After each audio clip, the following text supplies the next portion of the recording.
fix up now for the people that are trying to call in.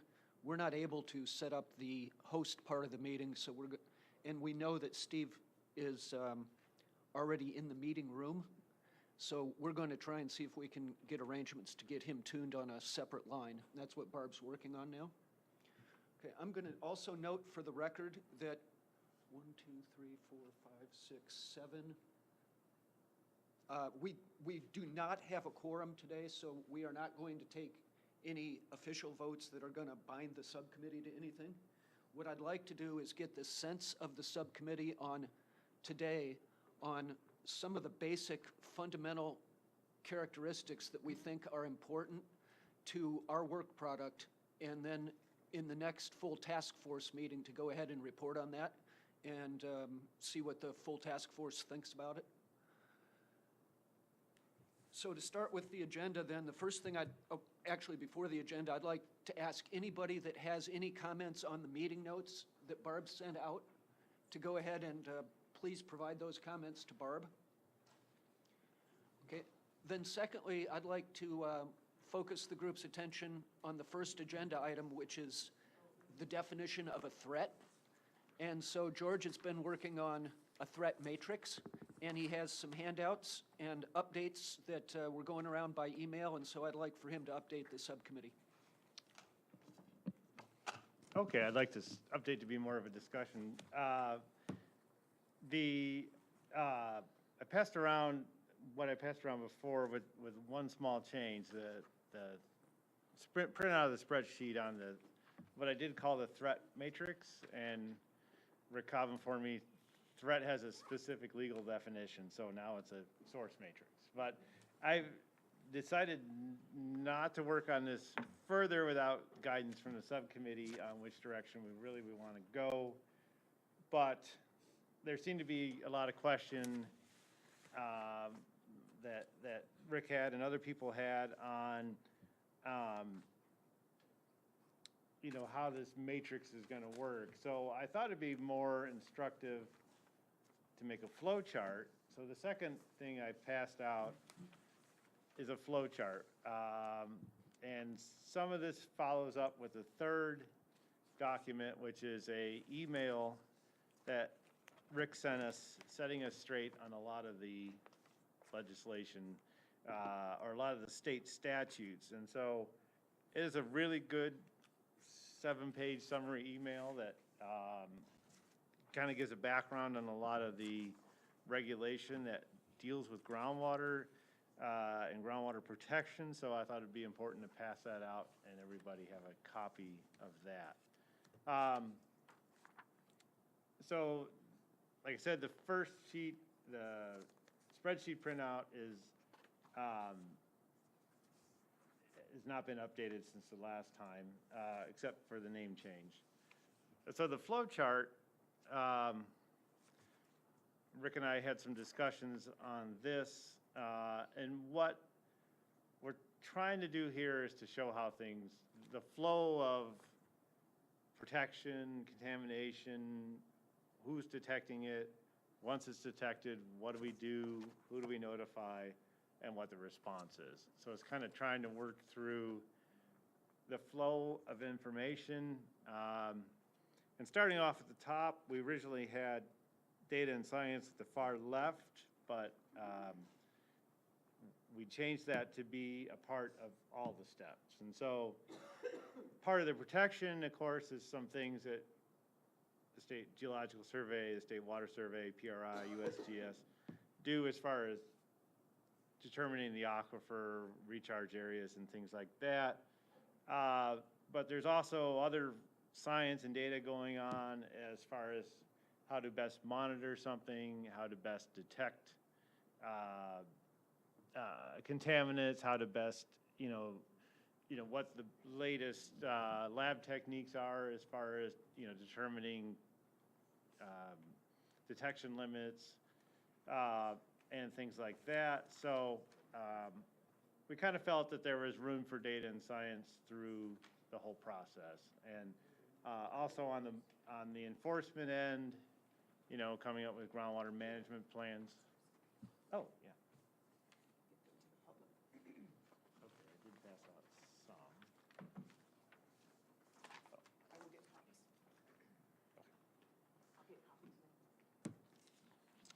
So on the protection side, okay, so two things about the flow chart. Things in bold are state statutes. And so I haven't listed all of the statute numbers. That's one thing I will go back and do, and where they apply to the law. So the other one is entirely open for discussion as well, is what we want to prioritize, and so I gave that a thicker outline. So Charles had suggested, prioritizing recharge areas, and so, I highlighted that some way, and there may be better graphical ways to do that. So a lot of these boxes, of course, could be expanded tremendously. So the threat matrix spreadsheet really is kind of folded into 2 or 3 of the pink boxes.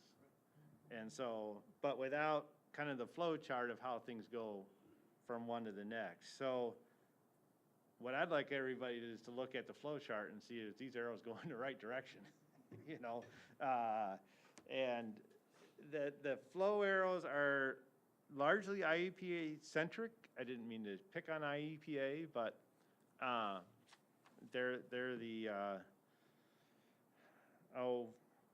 people in charge, I guess. And so for protection, IEPA is divided Illinois groundwater up into 4 classes. Class 1 being the portable water. Class 2 is groundwater that's in confining layers until that, is not, it wouldn't be a big priority. Class 3 are very specific to nature preserves and other things. And so that's not drinking water, but there might be, if we get to the point where we're looking at wetlands and things like that, then that's kind of where that comes in. And class 4 is kind of a catch-all for groundwater, and maybe you can explain what class 4 is better than I can, Rick. Well, I mean, for example. Please turn on your microphone so that I'd like to remind here I am doing it. I'd like to remind the subcommittee members to turn on their microphones. It makes it a lot easier for Barb to put together minutes. So there's a little red button on there, and if you make sure that's on when you speak and identify yourself with your title, that will help Barb out a lot. Thank you. Rick Cobb, Illinois EPA, and what was the question again? Class 4. Oh, Class 4.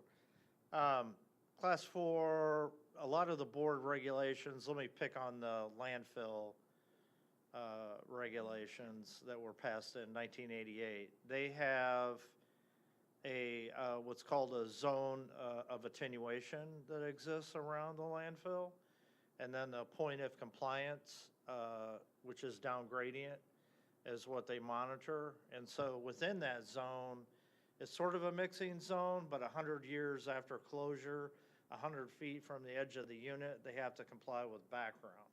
But within that zone of attenuation, it's kind of like a mixing zone in surface water. They have the same thing for MPDS permits. Refuse disposal areas around coal.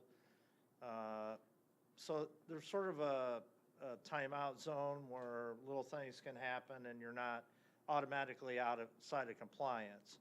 Outside those areas, it's what the applicable class of groundwater is. So if it's class 1, then you have to meet those standards outside that zone.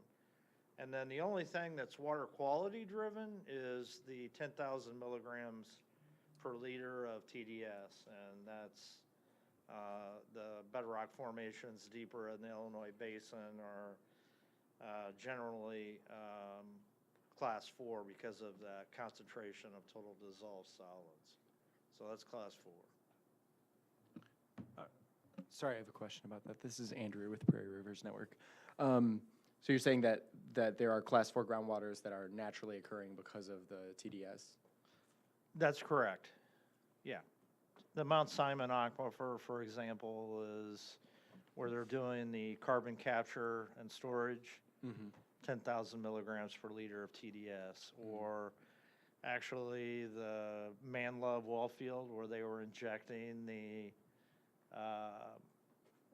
at a minimum, it's 10,000 milligrams per liter TDS, maybe higher, actually. That's where they were injecting the natural gas.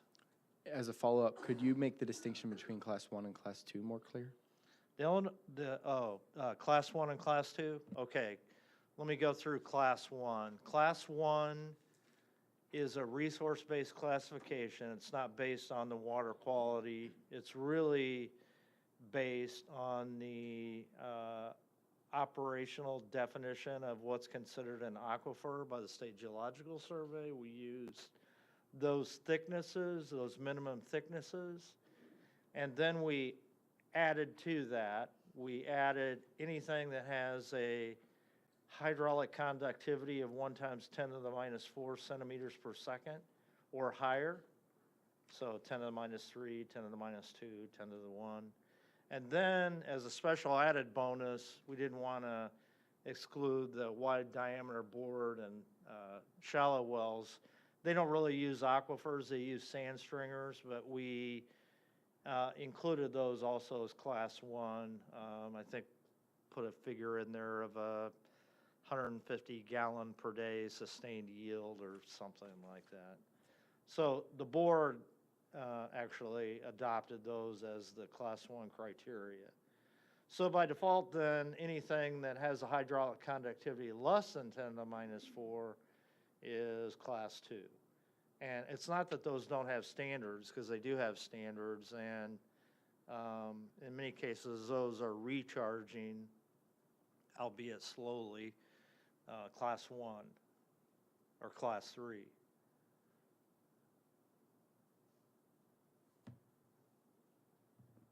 Yeah, this is George again, and just for reference, it's about 1,000 times less than the permeability of the Mahomet Aquifer.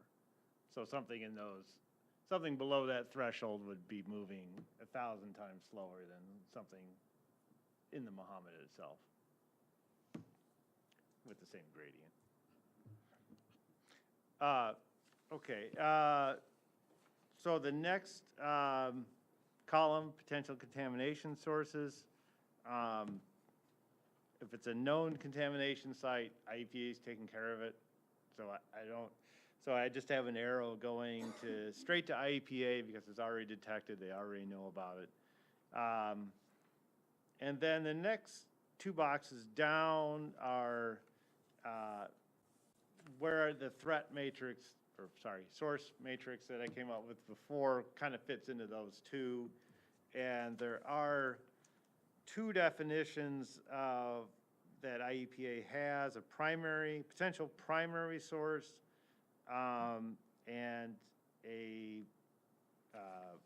potential secondary source. And so there are some very specific things listed with weight limits and things like that. But in the email, I'm sorry it says Wayne Carlos Ryan Jr. He happened to be the guy who had a printer that was working in my office this morning. So this is Rick's email.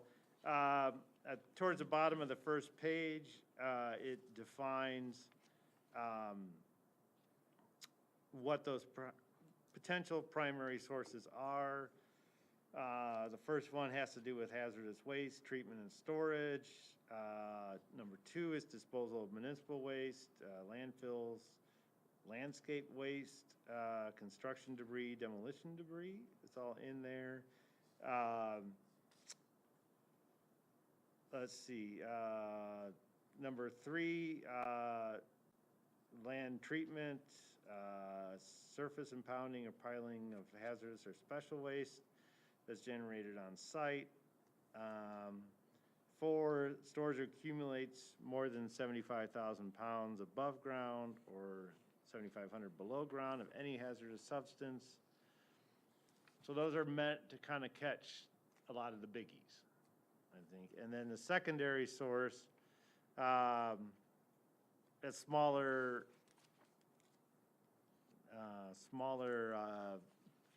weight thresholds, And then there's some gallon thresholds about how many gallons of petroleum, crude oil, they're listed.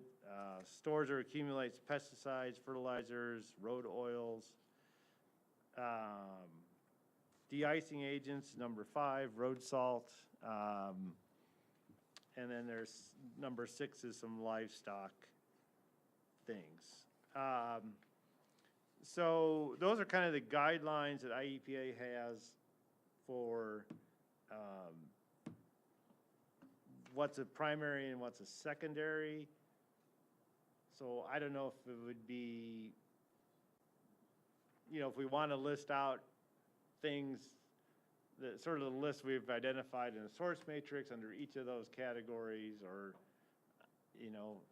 or be more specific in each of those categories if we want to go that way.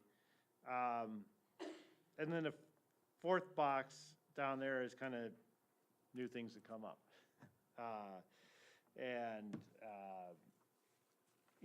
Those could be a variety of things, or things that we didn't think about before that have now become issues, from storage of, gas or whatever, or it could be from, personal care products that are now getting into the water, or some other contaminant that we don't know about or not looking at our radar yet. Their state, Michigan, for example, and maybe Rick, you can explain on this, the fluorinated compounds. Yeah, the perfluoroalkylated compounds, PFAS, and there's PFAS and PFOA. They're compounds that were developed by 3M, but they're in everything, including carpet, waterproofing, Teflon. But they're at the national level, there's a big effort right now on these PFAS compounds.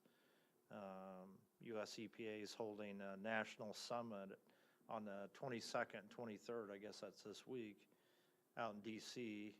They only have a health advisory developed for 2 of these things, and evidently there's about 3,000 of these compounds, and they're everywhere. They're in surface water, they're in groundwater, they're in biosolids, they're in fish flesh, and the first health advisories they set up were based on acute standards at 70 parts per trillion.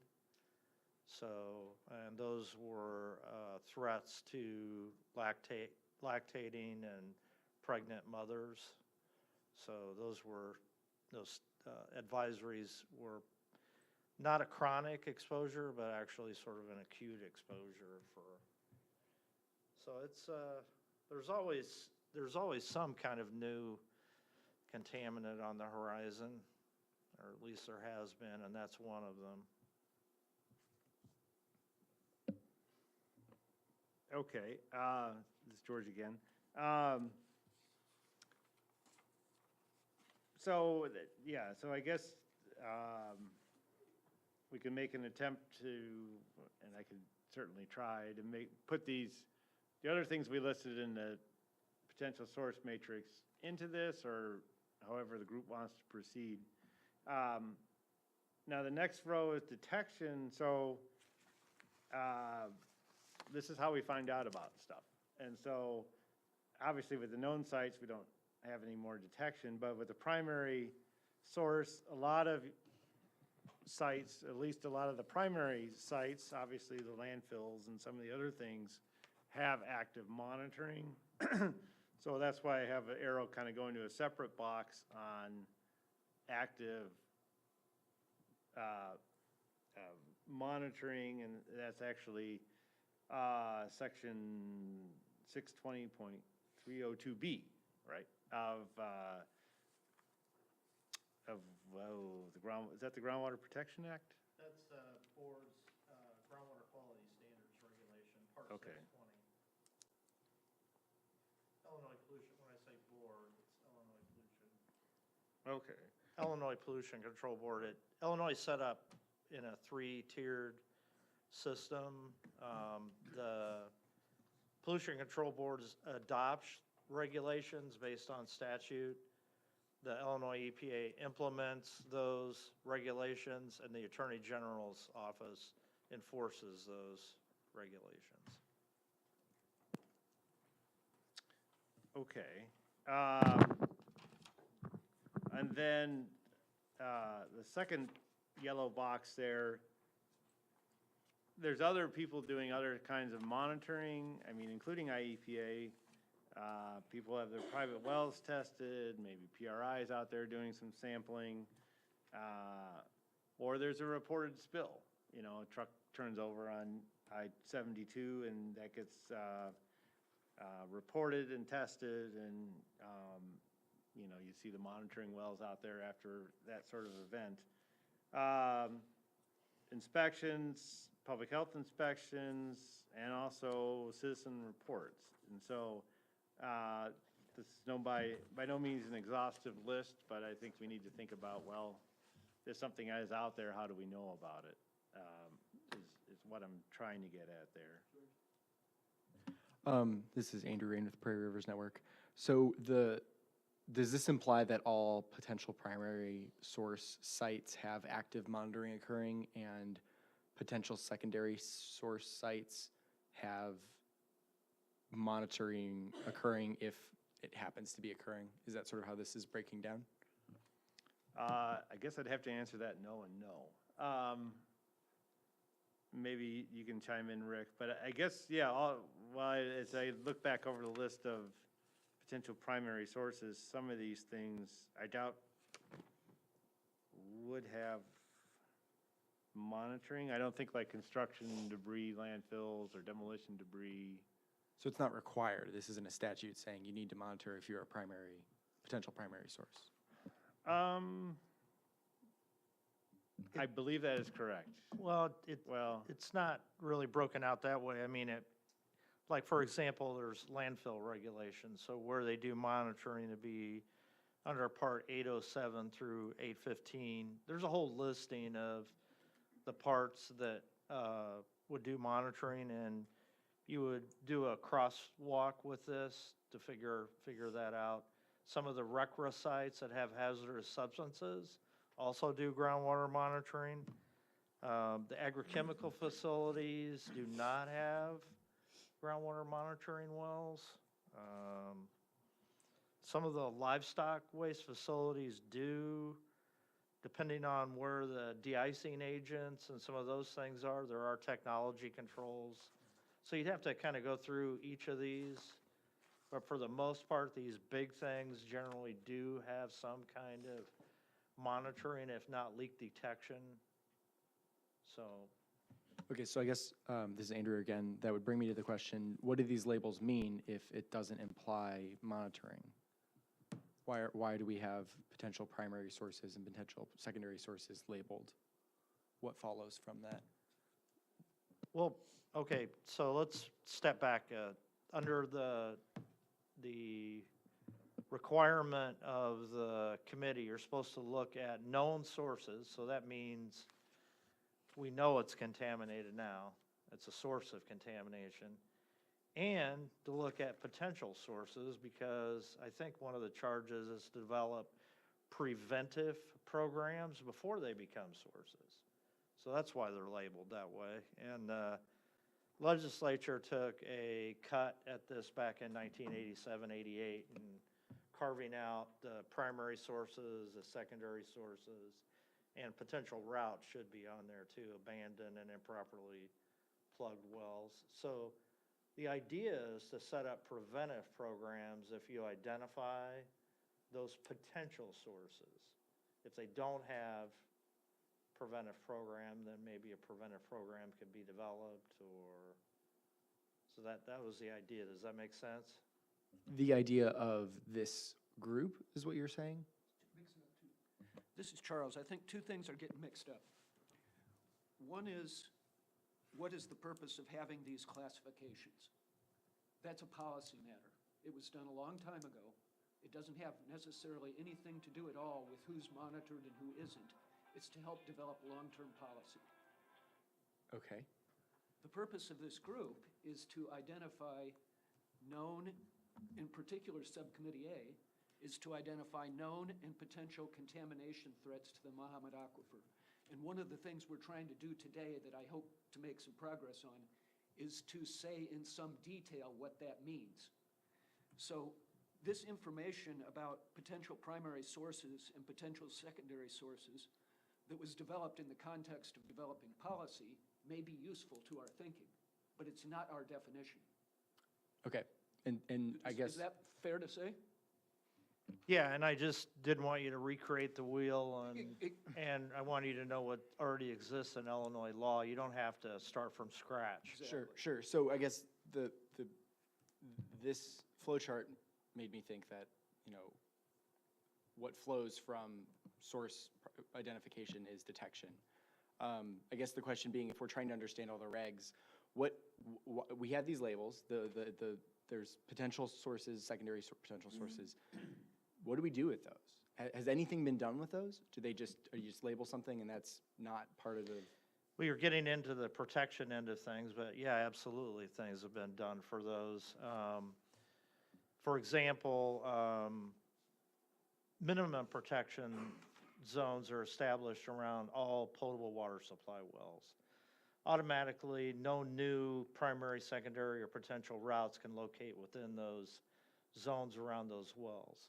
Also, the wells can expand up to what's called a maximum setback zone. No new potential sources can locate there. Or if there are existing ones or new ones that can locate there, there's a set of technology control regulations that the board has adopted that apply to those. So they have containment, and if they have groundwater monitoring, if they have a release, they have corrective action programs. That's been done, and depending on what it is. Or maybe a community's developed a regulated recharge area. So they've identified all the potential secondary and the big chunks, and then said, okay, well, there's some things that weren't covered here, so we're going to go down to include anything that has hazardous substances of 100 pounds and come up with a new definition of potential tertiary sources, and then that's regulated within this recharge area because they had identified things in their recharge area that they inventoried that fell below these big chunk thresholds. Okay, so So it's kind of like a sieve. these labels are used by other regulations to, Correct. you know, draw a line. Okay, Correct. Sure. Okay, Yeah. that makes sense. Thank you. You bet. Continuing on with your first question. Yeah, so I definitely see maybe we need to split out that primary source box into and arrows into the yellow boxes as to what requires monitoring and what doesn't. And the second part of your original question, it involved, I think whether there was active monitoring of the potential secondary sources. That I don't know. So that, yeah, we'd have to research into these to see. Right, so these labels don't determine monitoring, so my question's kind of moot anyways. Right, but the way I had it, it certainly looked that way, so that's good to go through this.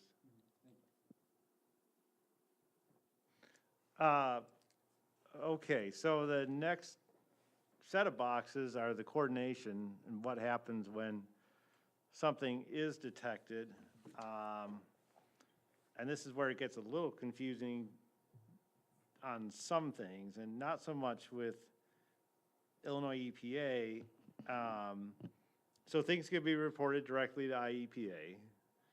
Things could get reported to a series of other agencies that are part of the Illinois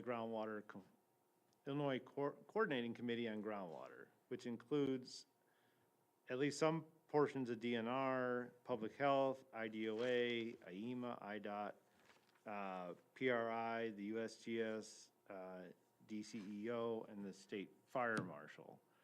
So that covers a big nest on a lot of agencies that are involved in some way or another with environmental monitoring that may learn of something. And so I'm putting a box there, and I don't know if it's too much, but anything that gets reported, those agencies should go to IEPA through the ICCG. Now, there could be other things that, I've also listed agencies that consult with IEPA, and so like, as I understand it, US EPA, for example, is not part of the ICCG, but they often consult with IEPA. I don't know how you want to define that relationship between the two, but. Well, depending on the regulatory program, for the most part, either we have delegated programs from US EPA, or in the case of the Safe Drinking Water Act, it's called primacy. It's the same thing. So we have the authority to implement the federal rules and regulations. And for the most part, US EPA doesn't have groundwater, well, they don't have groundwater standards. They did obviously pass, they do have landfill regulations, they do have Resource Conservation and Recovery Act, they have TSCA. They don't necessarily have a overall groundwater protection act or framework. They have regulations that have groundwater protections in those regulations, but they don't really have, for example, an interagency coordinating committee on groundwater and try to look at things holistically. They don't do that. Yeah, They've made some yeah. stabs at it, like, but it's never really panned out. I guess it's been my experience in like contamination sites, there's always coordination with IEPA and US EPA, probably over Yeah. who's gonna pay for it, but you know. Yeah, no, for example, like Superfund sites. Yeah. Yeah, absolutely. Yeah, I left out the cleanup. So once hazardous substance becomes a hazardous waste, and it could be Superfund. But then there are a lot of things in Illinois, like leaking underground storage tanks, that comes from the leaking underground storage tank fund. I think there's a federal input into that too. So I mean, it gets complicated, but it's not that complicated. Okay, and then the fourth box down there is other agencies. And I listed two, and I don't know if those two should even be on there, but, or are there other agencies out there that? No, that's accurate, because we actually have a federal cleanup program that's part of the Bureau of Land. Clarence Smith deals with that. So for example, Chanute, the cleanup at Chanute, that's being, we have input into that, or we participate. And he works with the Air Force and the Army and the Navy. And so, in fact, we were just talking about that. A lot of those facilities use the firefighting foams that have this PFAS in it. So, yeah. So we could eliminate the fourth box and maybe roll that into the third box unless we Possibly, yeah. I mean, come up with some other agency yeah, that we don't. I mean, we actually, the Bureau of Land does have a federal cleanup program, whether that's Superfund or the Defense Departments, or maybe something I haven't thought of. Should we label that maybe federal agencies that consult with? Yeah.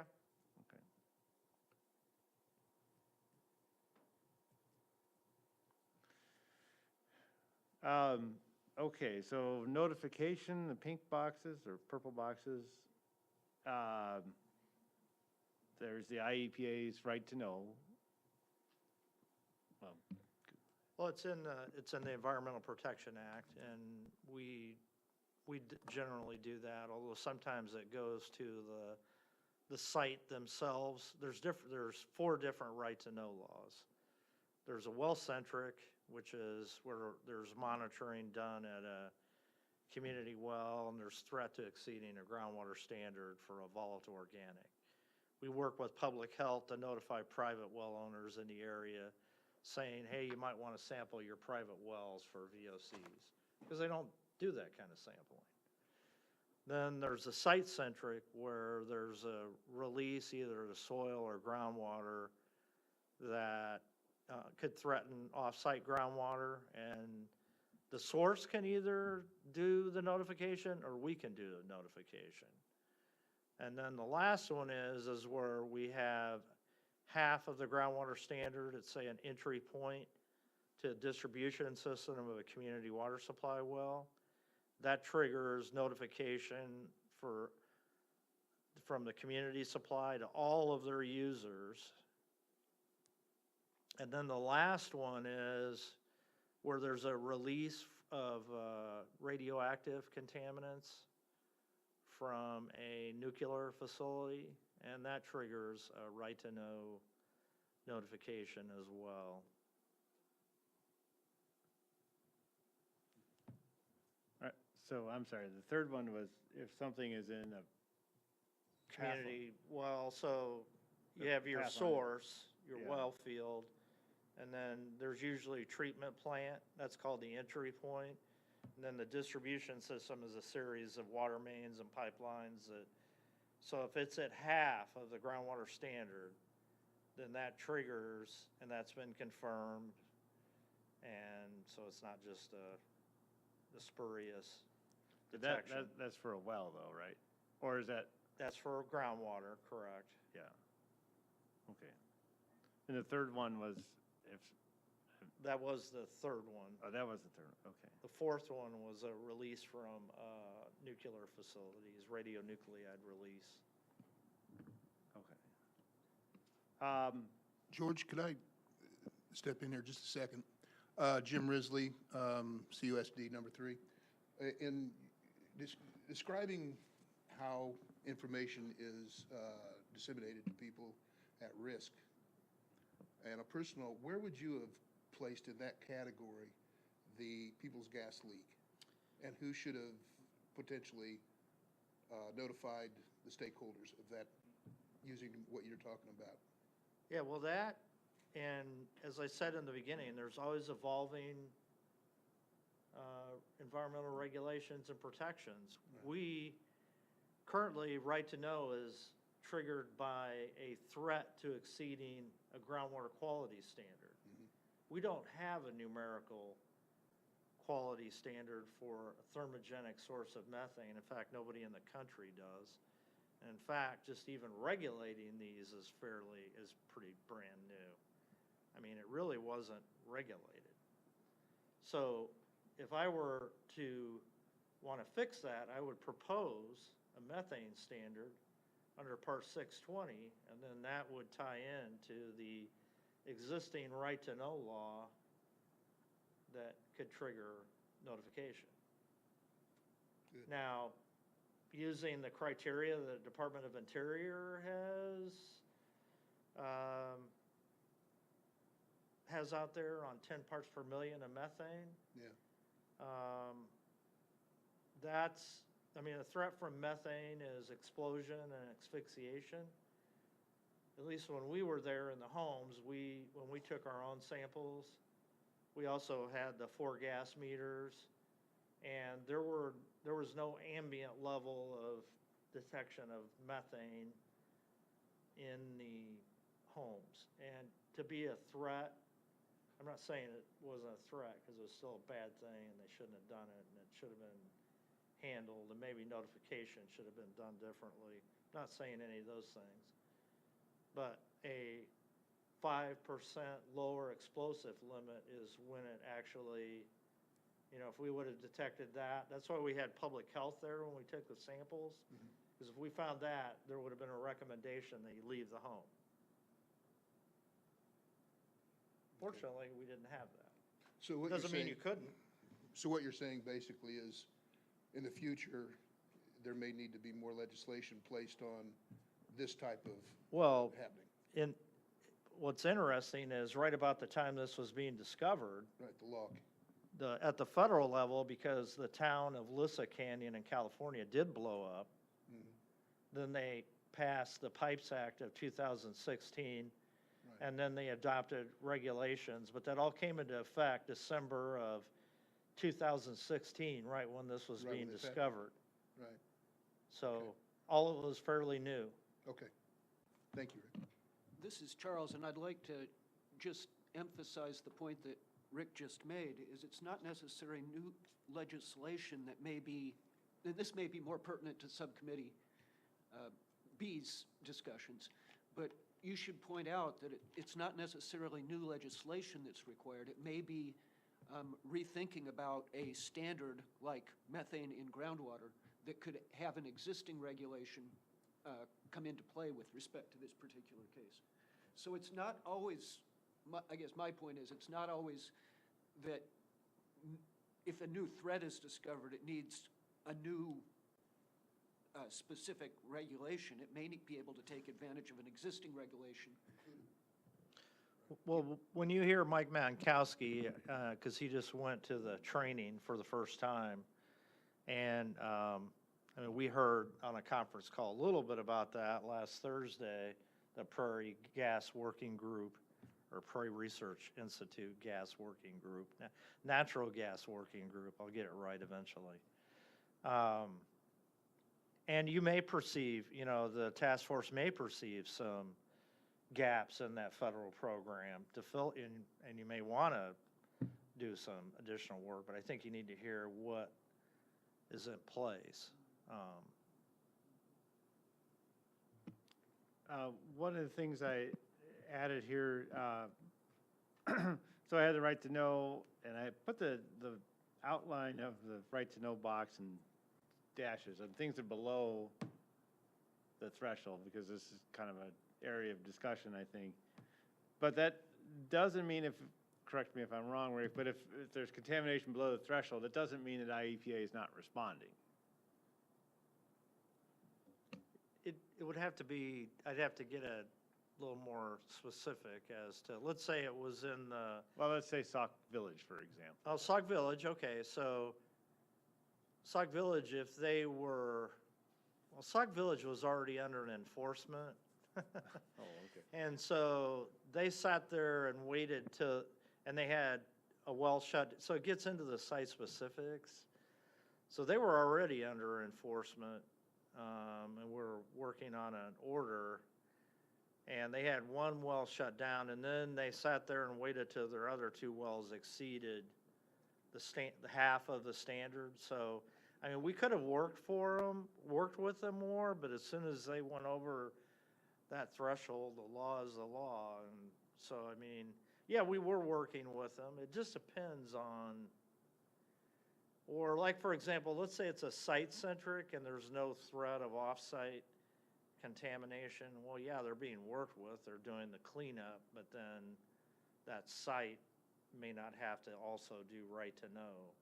So, yeah, it just depends. Well, and I guess my point also is that the people in Sauk Village were not too excited about being exposed to, you know, something even at half the standard, you know, and were rather exercised when, you know, that they were exposed to something even though it was below half the standard, I guess. That's where we came up with an additional law that came after the notification. And that wasn't so much at Sauk Village, that was prior to that at Crestwood. So what we have is the carcinogenic MCL prevention law. So if you do the notification and you're at half of the groundwater standard, 45 days after giving notice, you have to treat down to non-detect for the carcinogenic MCL, based on what you just said, because that was a sentiment of the legislature and the public at that time. No one else in the country has that either. That's more stringent than the Federal Safe Drinking Water Act standards. Could you send me the That's statute number? 1710 1710, okay. of the Environmental Protection Act. So yeah, what you said, that kind of came out of Crestwood, where there's no safe level of vinyl chloride. In fact, there's no safe level of anything, just for debate. That's why toxicologists have risk levels, but. Okay, so there's, George, can I jump in Oh, yeah. before we move away from notification? The one thing that sort of it strikes me as is sort of two things. One, this right to know is sort of a four things packaged together that, if I understanding correctly, each behave differently and have different people who are notifying different folks. And so just that they're all right to know is kind of maybe not as useful as understanding, like, in which of these cases do the right, who's getting that information. We want to kind of track that down. In almost every case, it's off-site potable well Okay. users, because we're trying to, if we know about something that's in the groundwater, we don't want a situation like happened in Lyle and Lockformer where there was a cleanup site. We knew about it, but it was laws evolved, so they were doing what they were supposed to, but there's a series of private wells that were downgrading it. They probably should have been notified that, hey, there's a cleanup going here, and there's a extra step now of evaluating the threat of is it going to go off-site. So the other half of what I was going to say is, I mean, there's a lot of notification that's outside of right to know. I mean, there's public notice for things like, I work on coal ash a lot, and so that comes to mind for me is, when do we notify when we're taking decisions on groundwater or groundwater management zones broadly, things like that, I think have notification requirements that should be included in this. At least I feel like they should be included in this matrix. Sure. I can send you the thing and you can put them in. Sure.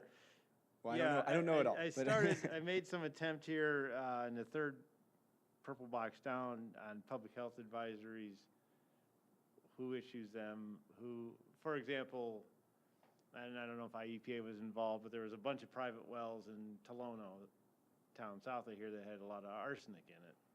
And I think it was the health department that followed up on, and it was way over the standard. And so I think the health department followed up on sampling the rest of the wells. I don't know if IEPA is necessarily involved in that. So that might be a case where there's a public health advisory issued by a county health department or a state health department. And then for US EPA, I don't know what their rules are. But getting back to the coal ash, now, would that be something that comes out of IDNR, Mines and Minerals, Andrew, or is that? I believe it comes out of Illinois EPA, but Rick. It does. We directed evaluation at all 24 coal-fired power plants of all of their coal ash, ash impoundments. And so for the most part, we found groundwater standards violations. And so then we're working with them to correct those standards violations. And we generally look at design standards using the state construction and operating permit process for new impoundments. Okay, so there is notification that wasn't through the right to know?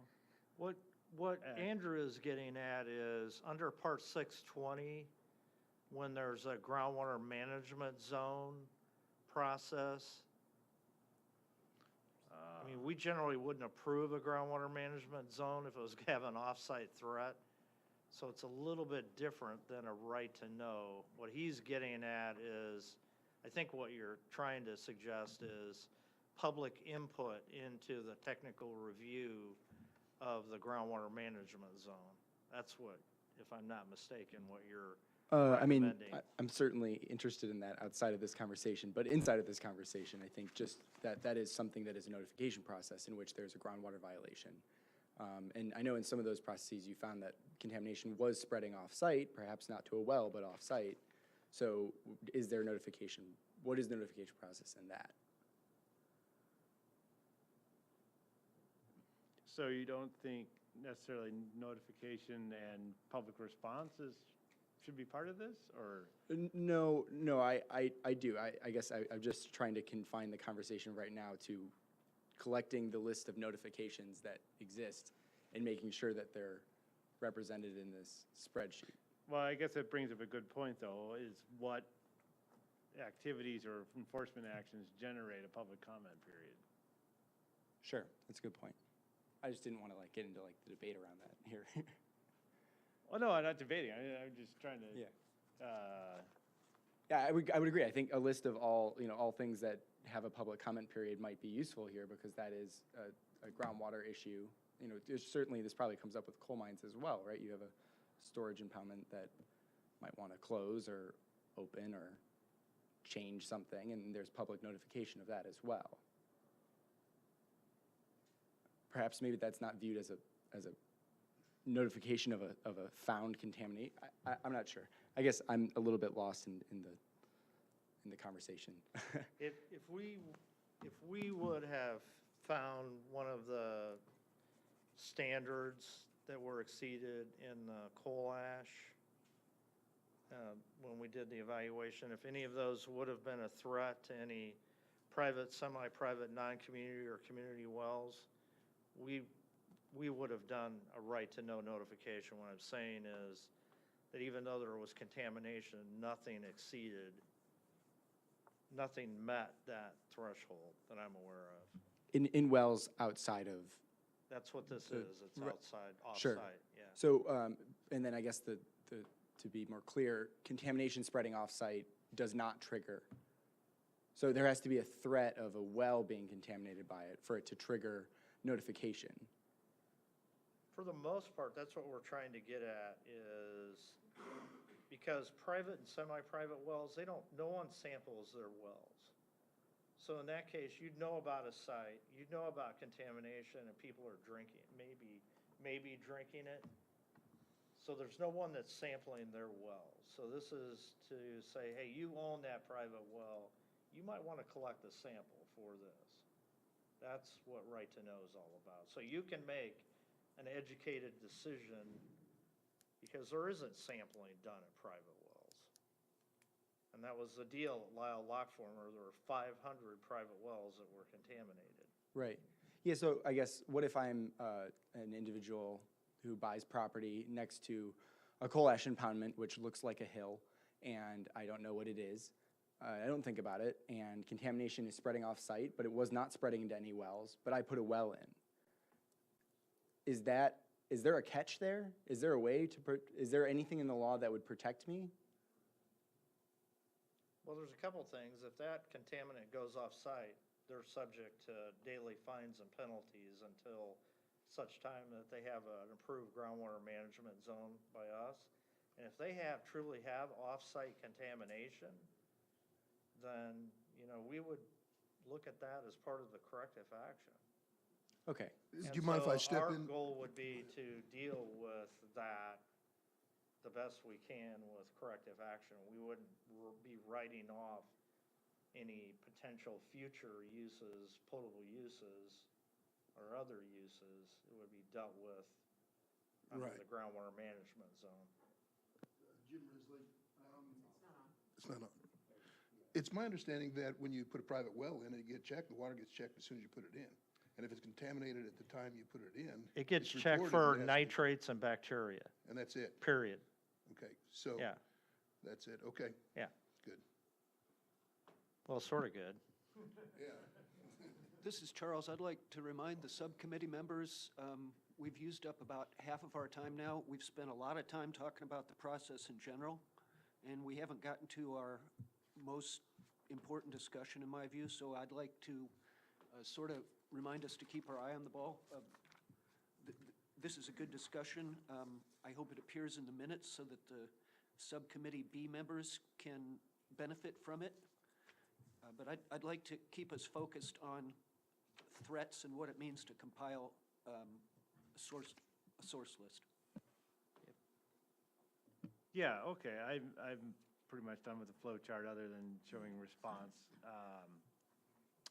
And so, yeah, so you can move on. All right, so in this email that Rick sent out, I think this went to all the members of the task force. Is that correct? No, I just sent it to the subcommittee chairs and to Deb Finan. Okay. And So, to George and I think Randy. okay, so it needs to go on our website. Can we make that happen? Yes. Because this term threat that we're discussing, I think is important to the context of our studies. It is. Now, I sent out an attachment that I do think got sent to all the members of the task force that basically reminded us we're to compile a list of known and potential threats. This term threat, I think we have to understand that, and this is one particular context in this email. I also attached 2 examples of other contexts that I think could inform our thought process. So one was from due diligence, and Jim's comment and Andrew's about going out and buying a piece of property sort of got me interested. Due diligence is a process for commercial property transaction, basically to provide protection against Superfund liability. And you may have heard it discussed as a phase 1 or a phase 2 type of process where there's a very algorithmic process. Certain documents have to be reviewed, certain public officials have to be interviewed, and so on. And then a report is prepared by a recognized environmental professional, and it describes whether or not there is known contamination there or a material threat of a release. And so I put that definition of material threat onto that second page of that. So you'd see sort of a different, it's a more qualitative use of the word threat. What it means basically is if there's, in the environmental professional's opinion, a probable cause that there is going to be a release. And it gives an example of a storage tank, and it may be in disrepair. And it implies that if the storage tank was licensed, regulated, inspected, and in good shape, you might not judge that as a material threat. A professional might not. Whereas if it's damaged and it's rusty and it hasn't been licensed or inspected, or it's abandoned and it's unknown, then you might call that a material threat of release. So that's a different sense of the use of the word threat that I think we should have in our minds as we decide how to compile this list. The other example I put was an example from risk assessment, which I sort of sketched out the process, but it's much more a cumulative risk assessment for an environmental impact statement might be a much more quantitative process where you might actually try and compile a specific chemical inventory for each potential source and run it through a release model and predict what that does, and then model as it goes through the environment to a receptor location and find out what the risk is there. I pointed that out not as something that I recommend we consider because it's incredibly tedious and detailed, and I don't think we have nearly the data to do this on the scope of what we want to do. But I just wanted to give another sense of what the word threat can mean. I also don't think it's very consistent with what the legislative intent was when they were drafting this language. It was just more to keep us thinking broadly about the word threat. I also had some comments I wanted to make about the list of 52 that's been sent out, and some research I did with respect to this at Rick's prompting. So this is all historic landfills located within the counties containing Mahomet Aquifer, and this is on our website.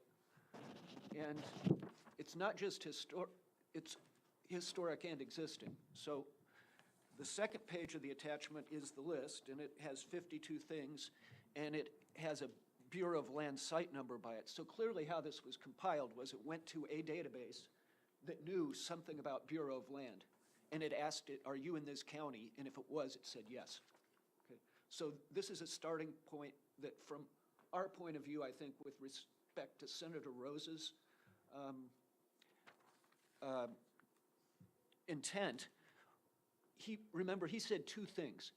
He said, old landfills, we don't know what's in them, so this implies some sort of lack of inventory control, and they haven't ever been monitored. And that implies that they closed before a specific time. What that means for our purposes is pre-IEPA, there was no inventory control, there was no definition of hazardous waste. So when they say literally anything could be in there, it is stuff that we would now consider hazardous waste and would not be in a subtitle D landfill. Those were largely regulated by local Department of Health and by cities. So to close a landfill like that, you might write a letter to the Department of Health and say, here's how I maintain this landfill. I'd like to close it now. And they would send you, and I've seen a number of these letters, they would send you back a one-page letter that says, your landfill is now closed. Okay. Might not even have final cover requirements. The only way to find these is to call local officials, because they will not be in IEPA's database. IEPA didn't exist, and unless there's specific project that we're working on, there's no comprehensive list of this. So that's one piece of information I found. Then after a while, there started to be a definition of hazardous waste, and Illinois started a manifest system. So now manifested waste can't come into landfills. And these are so-called Chapter 7 landfills, but we still don't have monitoring requirements. And so there is a list of Chapter 7 landfills that we need to get a hold of that would fall under Senator Rose's intent, in my view. Then after that, we have what are now called 807 and 811 landfills. Some of the 807 landfills probably, almost certainly don't have hazardous waste in them because they were after the manifest system, but they might not have groundwater monitoring programs. There are some of those on these list of 52, and we need to check those on a case-by-case basis. And finally, the remainder of the 807s and the 813s, I don't think fall into the intent of what Senator Rose was discussing, because we know what basically is inside of them, and they have been monitored.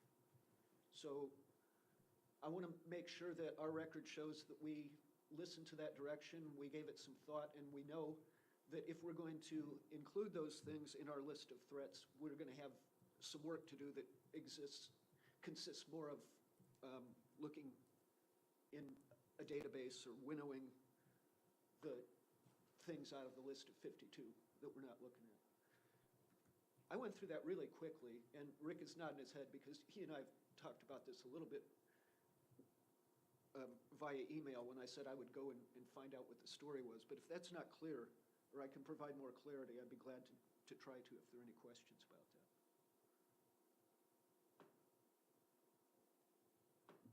So would one of our tasks be to look at that list of 52 and see what has been done? I mean, like, I know for Champaign, for example, there's some shallow monitoring. For Urbana, there's been a lot of cleanup. I think those both predate IEPA.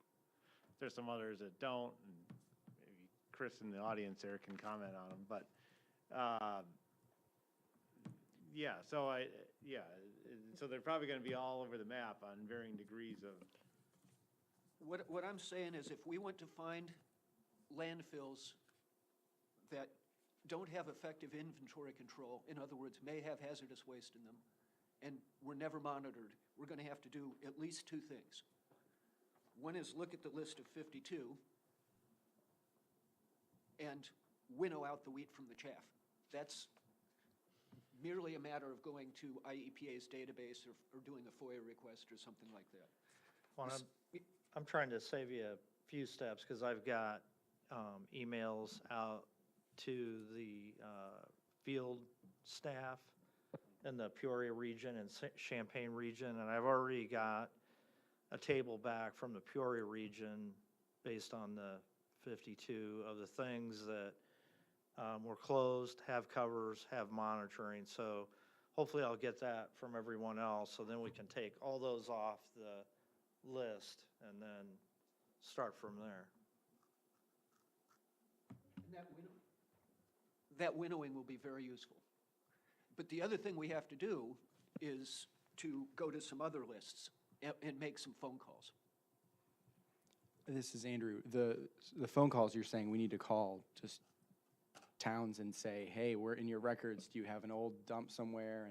And is there concern about whether these towns will want to say they know? Because I mean, imagine if there's an onerous economic burden, they might be incentivized to forget. There is a chance, and I mentioned that in the full task force, and that's a matter for Subcommittee B to attend to, in my view, is to consider that. Subcommittee A is to provide a list. And in my notes that I sent out to all the task force, I made several recommendations. One is we should compile, in addition to the list, we should describe what procedures we use to compile it so that it is most useful to Subcommittee B. So it isn't just a list. And the second is I thought we should describe, and this is more to your point, Andrew, some data gaps in it. And so we need to give Subcommittee B and the task force as a whole, in my view, some sense of completeness. And if one of the potential data gaps is we called 52 local towns and only 2 of them got back to us and the rest avoided us like the plague, then we need to say that, in my view, so that Subcommittee B knows what to do with this list and how likely it is to be comprehensive. Okay? What we can do about it, I don't know. I mean, we certainly can't compel testimony. We don't have subpoena power. We're going to be depending on people's memories in some cases, probably, and their willingness to discuss things with the committee. But I do know that we're not going to get, unless we do something like that, we're not going to find a comprehensive record of the things that Senator Rose was concerned about. That's what I'm trying to inform this committee of. Yeah, another tool we might have is Rick has located a lot of these different sites on the swap site, but then you can also go to the IEPA FOIA site and see what kind of records they have for each site, and then make some kind of qualitative decision on, well, there's a lot here, there's none here, or, you know, there's one record, or there's 50 volumes of stuff, you know, it's going to be, so that might be another way we have to look at this. Yeah, I figure we'll let the engineers in the regional office have the first crack, and, because they probably have a lot of institutional knowledge as far as what's out there, so. So that brings me to the part of the agenda where I'd like to get the sense of the group of, can we define in a practical, I mean, you just heard all sorts of complexities about the whole process in this flow chart and different ways to think about the word threat. And in a practical sense, my concern is we need to deliver something for review in September. How do we get to there? My experience tells me the first thing we have to do is sort of describe to ourselves what the thing looks like that we're trying to prepare, okay? So,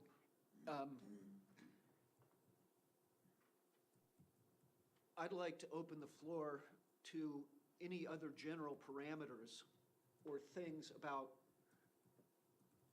what we could do to narrow down the possible universes of known or potential threats to make this a package. I jotted down a couple of ideas. One was to restrict the area of scope, maybe to the recharge areas. One was maybe to do what was recommended to me by a colleague was to maybe do a pilot project and to tell the committee, if you're going to get a list of this sense of comprehensiveness, we felt we could, in the time allotted, we could only do that for Champaign County. That's another way to narrow it down. A third way to narrow it down is by type of source. And so we could tell the committee, we think the only way we're going to get done is to do the potential primary sources. They all have their pluses and minuses, but we have to define the scope of what we're going to do if we're going to be able to tell the task force as a whole that we think we're going to be able to get a product for review by September. So that's my encouragement to the group is let's have a discussion about that now. If you have any ideas between now and a couple weeks before, send them to Barb for distribution. And then I'd like to basically distribute to the group for comment before the next full task force meeting a practical description of what our work product looks like. Charles, Jim Risley from CUSD. I've looked through a lot of things we've had presented to us on emails, and if we're just looking at something that we can present, I showed you this earlier, and this is just one form. There could be many forms of representation what contamination is, but they divide potential contaminations in the area into certain levels. And I think what people really need are examples of what goes into what level so they can pile more of that into there. So hopefully that's making sense. For example, they have waste-related activities, and they have listed 8 things under that. Chemical application, listing of things, chemical storage, transmission, aquifer cross-connections. All these things have examples that we could use if we're going to go out and give them a working product, that here's what we're talking about monitoring, and then using the flow to take care of. And I think that's what that, being very specific, that task is, just identify those things. I think that's what you're talking about, how we're going to go about packaging this product.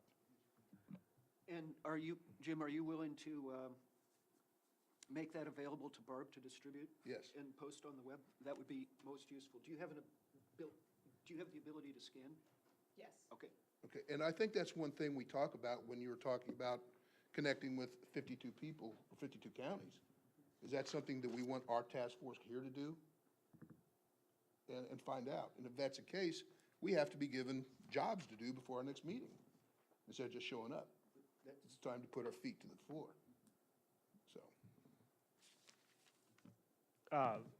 One suggestion, and I don't know if this would work, Rick, is to look at some of the source water protection plans that have been done out there. And so, okay, this is an example of community X, and this was what they identified as threats in community X. You know, when was this plan last updated? You know, is Rantoul, not to pick on Rantoul, but, you know, when is the last time they evaluated that, or what did they evaluate? You know, is there things that they missed? And That's not a bad place to start, because there's a summary for each community in the source water assessment fact sheets, at least of what's been inventoried within the wellhead protection area of those wells. So there's a summary in there of what all the potential sources is, what the water quality is, what the susceptibility is, and what, if anything, has been done for protection-wise. So there is a fact sheet like that for every single community, if you want to focus it on the community water supply. And so my question, and since you presented that to us, I've looked at some of those, and there's good information in there. So my question is, how many of them are there? And there's hundreds. And so my Wow. next question is, are we going to rely on an individual to get hundreds of PDFs and digest them and make some sort of summary of them? Are we going to ask IEPA staffers to do that? Are we going, somebody has to do the work, okay? And if we're going to ask, like, somebody else to do that, Yeah. then we're going to have to rely on their judgment and expertise and background, and it may not have the flavor that was the legislative intent. On the other hand, if we're going to do this, then we're going to have to sit down and look at hundreds of things. And how many of us have the time and the ability to do that as volunteers? So these are the sorts of practical questions I want to bring in front of this group. It's been mentioned a couple times that these are useful. They are, okay? Is it IEPA's job to print out hundreds of them and summarize them for us? I'm not sure. Is it my job as subcommittee chairman to look at hundreds of them? And then you're just relying on my expertise and my judgment. Is it all our community responsibility to go and press that button hundreds of times and look at them? I don't know the answer to this, and I want to get the sense of the subcommittee. well, I think to Go kind of ahead. answer your question, I think a lot of it has to depend on someone's knowledge of what you're actually looking for. And let's say if it was, you put me in charge of that, or one of the members, what authority do I have to call some community and say, hey, you got this, well, who are you? And the point is, you call Rick, and then you get a different response, because you have more authority. So I need that kind of thing. And I need to know what I'm looking for. I'm willing to work. I need to not want to waste my time. So I need to know what it is we're supposed to be looking for, so I can put my time into it and bring back a product that's worthy of being presented. So, Or you could back into this too. I mean, we know the types of contaminants that have been, so we have all these assessments. Okay, and if I were to just give you a summary of the Mahomet Aquifer right now, I'd say we have the thermogenic of the contaminants that have actually been found. We have the thermogenic gas. We don't have a methane standard in the groundwater standards. On the western end of the aquifer, we've got VOCs and petroleum products, Creve Coeur, Marquette Heights, North Pekin area. We've got VOCs that showed up in East Peoria. We've got some VOCs that showed up in that area. We have nitrates that's showing up in the unconfined portion of the aquifer. We've got nitrates that are kind of appear to be showing up in the transitional part between the confined and the unconfined part of the aquifer. We have chlorides that don't appear to be, in some cases, from upwelling. It appears to be where there's hydraulic links from the surface from road salting. So am I missing anything? Is if I look at all the monitoring, all the potential sources. Arsenic, I would add arsenic to the list. Or like Arsenic's naturally McLean. occurring, Yeah. so I mean, we can't, that's for, that's where you put in treatment. But as far as developing a protection plan, if I had to say right now, the potential sources, I'd back out of what I've found. Now, you could look at other things and recommend prevention things based on all the things that are in those fact sheets. You could just recommend, hey, assess your fact sheets, maybe develop a prevention plan, maybe potentially, I'm not saying mandating to do this, say maybe recommend evaluating doing this. So I'm just talking out loud. It doesn't have to be quite as complex as, I think I've written this down a couple times, but it's hard, that's where I'm coming from. If I look at all the inventories, all the potential sources, all the monitoring, okay, yeah, we've got some road salting that appears to be impacting. We definitely have VOCs on, although I think Champaign may have had a couple of their wells, some low-level detects of VOCs. A lot of these communities are very fortunate to have a confining layer below that upper aquifer because there's definitely some contamination in the upper zone, but then they're using the actual Mahomet proper, and they don't have issues. So abandoning potential routes of contamination would definitely be, something that's going to breach that natural protection. A lot of them have already established restricted use ordinances where they're doing risk-based cleanup, which means they're leaving contaminants in place, prohibiting new wells from going in that shallow zone, but writing an exception to drill their own well through that area. So that's the way I see it. I've been looking at it quite a bit, and obviously I'm not on the committee, so I just. Well, and I would just add to that, do we look at, all right, there may not be community water supplies in some of the key recharge areas, but, the flow path is much longer. So is that an area we look at? And also, what's our experience with particular TCE and VOCs and, the 47 or whatever wells, community wells in the state that have been contaminated, first glance at geology shows, well, this is confined and it shouldn't be a problem. But particularly with just TCE. I get that kind of area of research, but if you're going to prioritize and you got a real short time frame, I understand that. You can always have And I follow along with, you can have imperfections in the low permeability but if you're gonna do your first cut,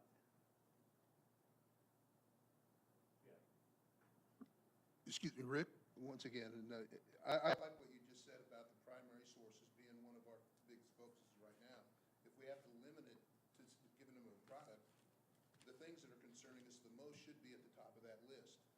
And if you have ways that you've identified those things, and we put that at the top of our list, that's a good start, I would think, for how we compile the list we're talking about, Charles. it's backing into it, it's iterating the answer.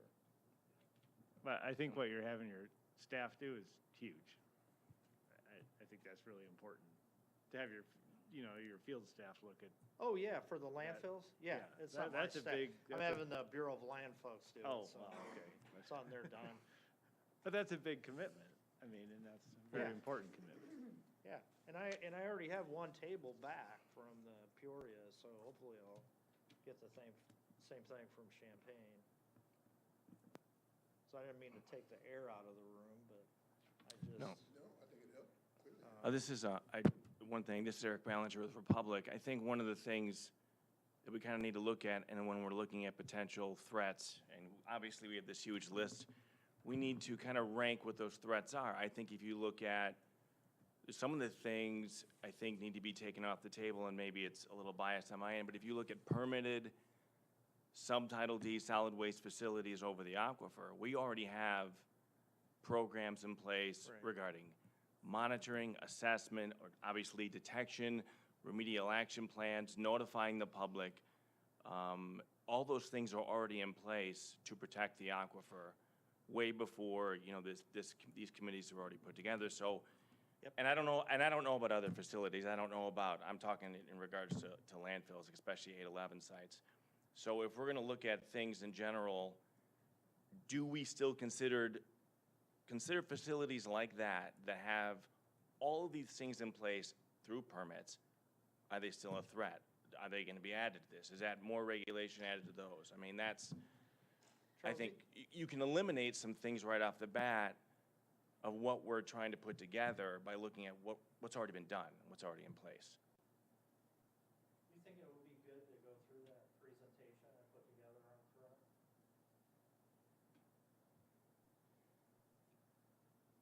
Yes, I moved us ahead in the agenda a little bit and skipped over that item. I think it answers But- part of Eric. I do, and I was just thinking about Eric's comment, and I think you're going to make the point that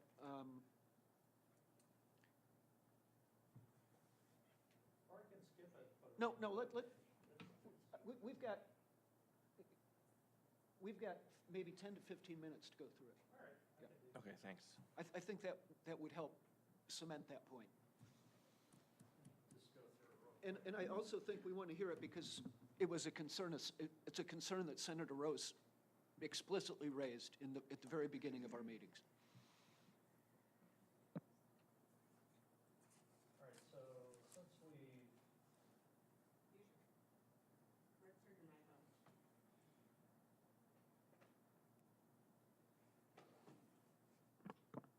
obviously with nitrates, those are non-point sources and we don't really have regulatory programs for those. So in the couple instances, there aren't regulations for those. For the methane with no standard, well, I mean, there are regulations in terms of label restrictions and that sort of thing, but there aren't like, you can only apply this much nitrogen to the ground. There's no permit, it's not regulated like other entities. Well, correct, but I would, especially at solid waste landfills, methane is definitely regulated through monitoring Yeah, and. Absolutely, So- yeah. Yeah. Yeah, I'm talking about the natural gas Okay, sorry. storage too. Thanks. Okay, so what is considered a threat? So first off, threat is used in terms of setting up prevention programs.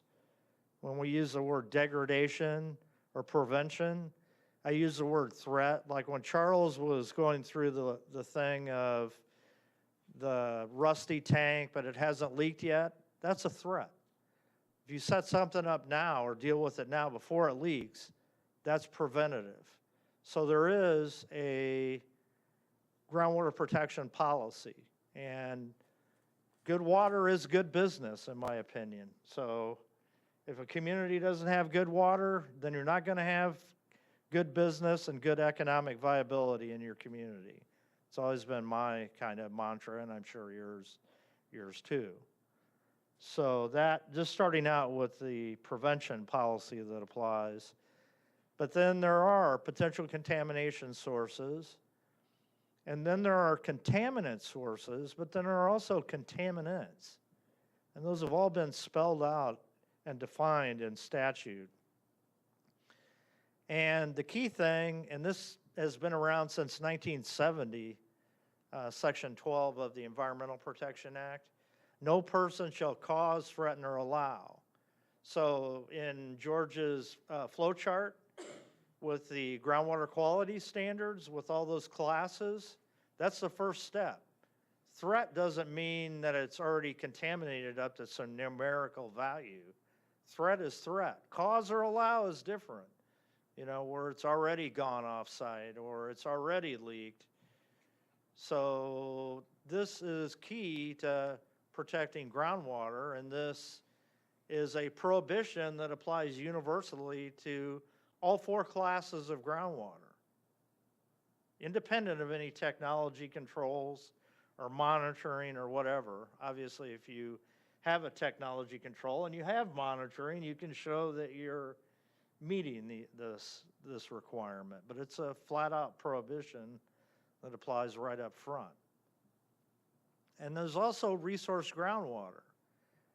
And so we went, it's a definition that talks about being put to beneficial uses.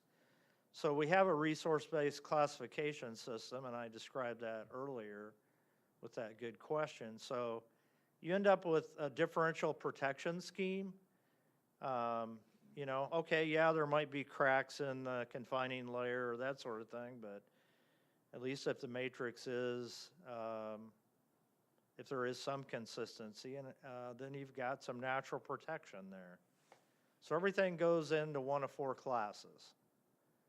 Then in the board's groundwater quality standards, keep in mind these aren't EPA standards, these are the boards, and since they're adopted by the Pollution Control Board, you realize anyone off the street can enforce these.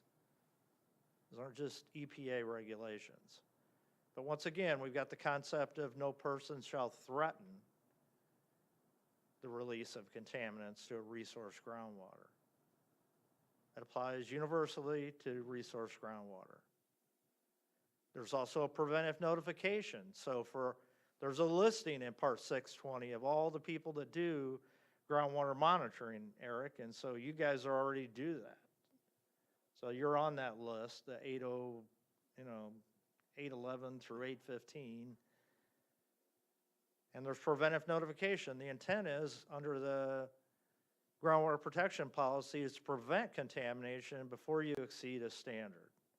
Remember, our numerical standards apply except due to natural causes. So if natural causes are above the numerical, that's the groundwater standard. If the naturally occurring level is above the number, that's the groundwater. A lot of people don't realize that. It's a multi-tiered standard. That's where it says right here, not only do you have to meet the standards, but you've got to meet the non-degradation provisions. So what I just said, that's what that means. And once again, you can't threaten, so that gets to prevention. You know, this isn't necessarily a restoration program. I think the mandate of the task force was to come up with protection programs.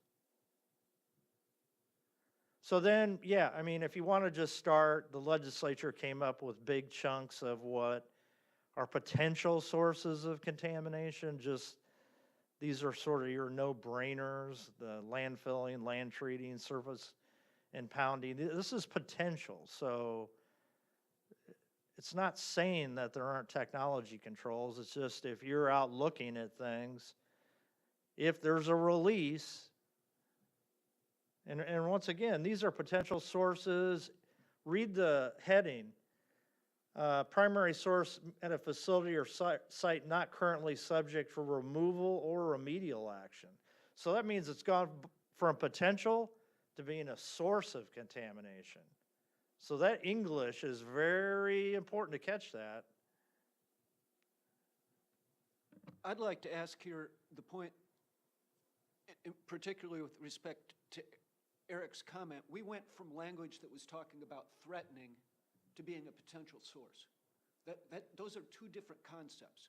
Yep. So threatening, in my view, the legislative intent was not to ask us to second guess IEPA. Well, or If- the if you're a- law, I mean. Or the law, Yeah, we right. just implement the law, I mean.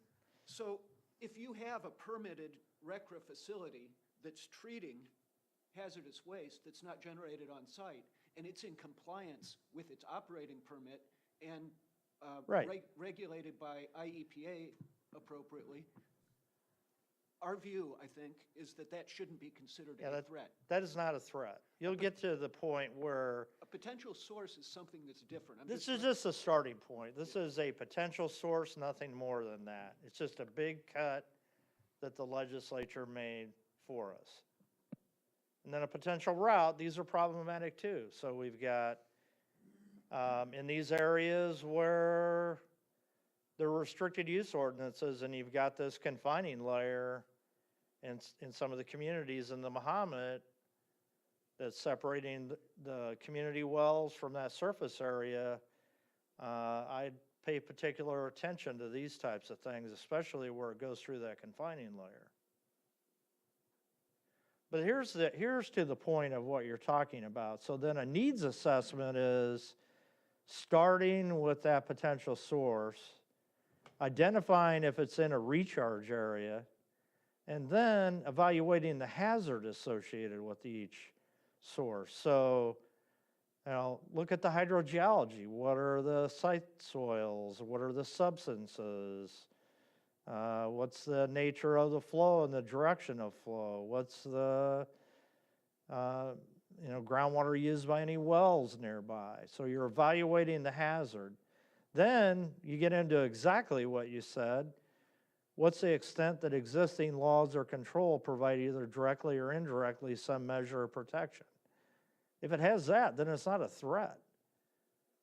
And then, does it have contingency measures? It didn't seem like the natural gas leak, I don't know if they had. My understanding of it is that until that Pipes Act was passed, there wasn't much of the way of contingency measures that were in place. Now they're required to do that. So in addition to threat, the second cousin of threat is something I'll call an advisory of contamination hazard, which can be done. So, it could be, like Charles described, the leaking tank. You've evaluated that. Maybe there's not a control. So it's just another tool in the toolbox. We've done that. We used to do that. We used to do this before the right to know laws were passed. So then, I said this before, the right to know stuff is well-centric, site-centric. It's either for a community water supply, there's radionuclide releases, and then there's this carcinogenic VOC, maximum, I know it's a mouthful, maximum contaminant level prevention law. So that means if it's at half the standard, don't wait till it exceeds the standard, make them treat down to non-detect. And I think I went through these well-centric things already. I'm not sure it really benefits going through, but here's the site-centric. It's either soil or groundwater that poses a threat to the public above Class 1. I'm not going to go through all that detail, but I think that hopefully defines the difference between threat and a potential source. It gets to be site-specific is what it gets to be.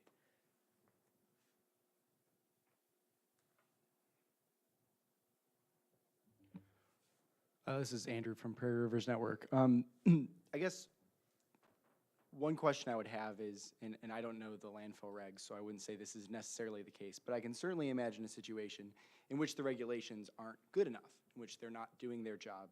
And so simply to say that we're regulated and therefore we are not a threat isn't necessarily capturing all the possible scenarios that are out there.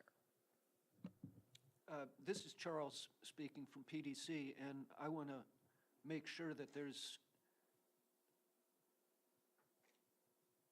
that view is incorporated, but I want to also make the opposite view plain, is that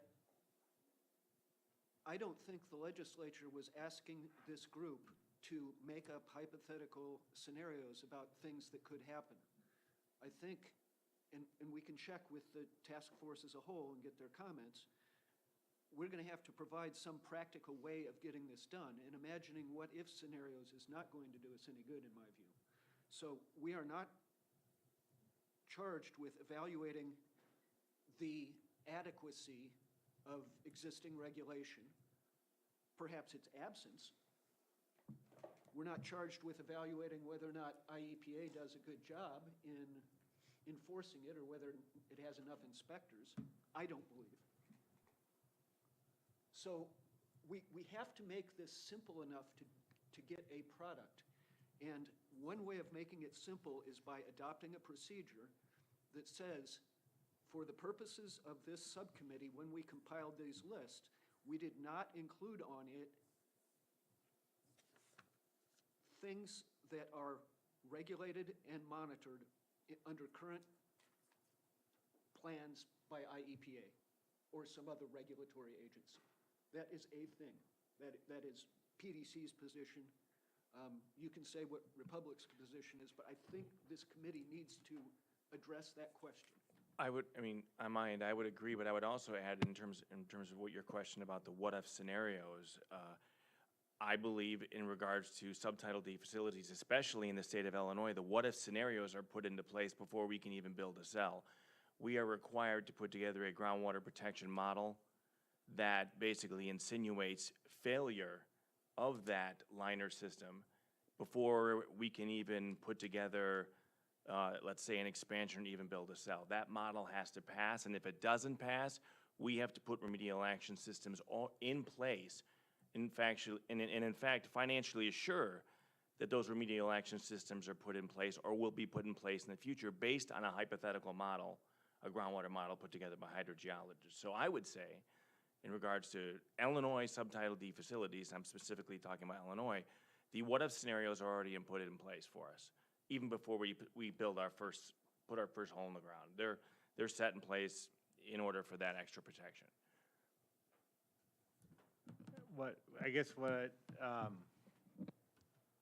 This is all very good. And I think if we want to continue with the flow chart, I got some direction on how to maybe split out the Subtitle Ds and other things, and I'll make some attempt to separate out threat that way and try to incorporate some of your comments, and then I can send it to you guys and comment from there. Alec, did you have comment? I have a lot of thoughts, and I don't know that they're coherent enough that they're worth sharing at this point, but, I kind of am trying to take in everything that everybody said here, and I conceptualize it of, are there certain characteristics of an activity, whether it's a quantity of a certain chemical that may pose a threat or what have you, that makes it a potential threat, but then factoring in where it's taking place and whether there's already protections in place to minimize that threat. I think it's a multivariable analysis that really needs to take place almost on a site-specific basis. I mean, unless we can kind of lump them as we're talking about. But then putting that all together and quantifying it and ranking what is or isn't priority, it's a tremendous task. And so I don't know how to implement George's flow chart personally. I'm not saying it's not a useful tool, but there's a lot there too, and probably some of it that goes well beyond the threat identification part of our task. But Yeah, Just to chime in there, one thing you could do is add an in-between sort of thing that looks at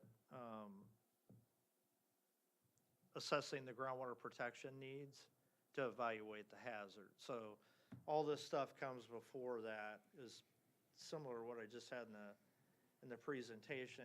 And that's sort of what I did in a summary fashion. I've taken everything that I know from the source water fact sheets and the ambient monitoring and telling you that in evaluating the hazard of things in the Mahomet, you're very fortunate that you do have what you have. On one hand, the confining layers make it challenging from a groundwater quantity perspective because you don't get rapid recharge in these areas of where you've got the cones of depression. So it's kind of going in different directions with quantity and quality. You don't get the recharge there, but you do have the natural protection. So you don't have a lot of contaminants that are showing up on the eastern end of the aquifer from the land surface.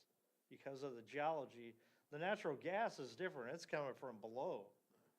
It's not coming from above. Now on the western side, you don't have hardly anything to worry about from quantity, but it's unconfined and it's very vulnerable to surface contamination. And then an area that's really ripe for more research is that transitional zone. I'm sure there are others, like where the Sangamon recharges north of Champaign, or where you're finding some of these chlorides in particular areas from road salting. So if I had to summarize, do my hazard evaluation, I just did it. Yes. This is Charles, and I've heard that evaluation several times, and I've listened to it carefully. I'm trying to get the sense of the committee. Yeah, and I as- don't mean to. I was yeah. not meaning to No. that is a useful. It's up piece- to them. It's a useful piece of information. I'm trying to make sure that everybody's perspectives are brought out and discussed. You need to, because it's their call. Exactly. And I'm particularly interested in the elected officials, if the mayor, how the mayors feel about this idea of relying on that general expertise to go forward, if there is a feeling. Charles Smith, Rantoul. We're going to have some guidelines, some starting source to be able to measure how we start this process. And I've been looking at groundwater contamination going back from the other meetings that we've had before. There's a lot of variables here. I don't know how those variables are going to impact everyone around. So I guess I really don't know how to answer your question, because I'm on the political side of things. But it does bring thoughtful thinking into how do we go about making this process happen. I guess that's the answer that you're looking for. Yeah. So, okay. Thank you. Mayor Martin, did you have any comments? I got to think about this some more, but going back to the more general discussion on, I keep thinking of those 52 historic sites. And can you remind me, did the legislature assign a budget to this task force? Sorry. Okay. So that kind of drives a lot of what we actually can be expected to do. And I can tell you that if someone like Jim called up the city and said, hey, we heard you have an old dump, what's in it? The first thing people are going to do is go to the city attorney, and they're going to tell them, don't say anything. So I wouldn't want this committee to be expected to make those phone calls. I think that's we're not going to get the answers that we need. And the way I saw this task force is we should identify the questions and the things that should be done, and then advise the state legislature on what they need to do in order to get those answers. So that's where I'm coming from. And so your point about restricting, should we restrict the scope, like, for example, to the recharge areas? Do we even know where all the recharge areas are? Just in general. Microphone, please. My bad. This was done in 1989 by Dick Berg and Don Aquifer at the Geologic Survey. Okay, And it was done pursuant to the Environmental Protection Act for the purpose of doing regional planning. So it's not for site-specific work, but it is what the Interagency Coordinating Committee used to establish our first cut at priority planning areas. And those Okay. were in the red zones. so the HTEM mapping would more closely identify, would actually answer questions about where the recharge areas actually are, or at Yeah, least fill in a lot of the gaps. So that's where our priorities should be, in my Yeah, opinion. so for example, I did a presentation on New Holland. Right, And if you look at that and just look at that point, those wells on this map, it shows a low potential. But if you get down and take the well logs and do geologic cross-sections, you see there's a recharge area. well, that's why we need actual definitive answers, and if we have the opportunity and technology like HTEM, then that's probably, should be one of our top priorities. I mean, this task force we cannot be, I think we need to focus on the top priorities and advise the legislature But on you that. don't need HTEM over here. Right, okay, well, It's sand at the surface, clear down to the bottom. In my opinion, I mean.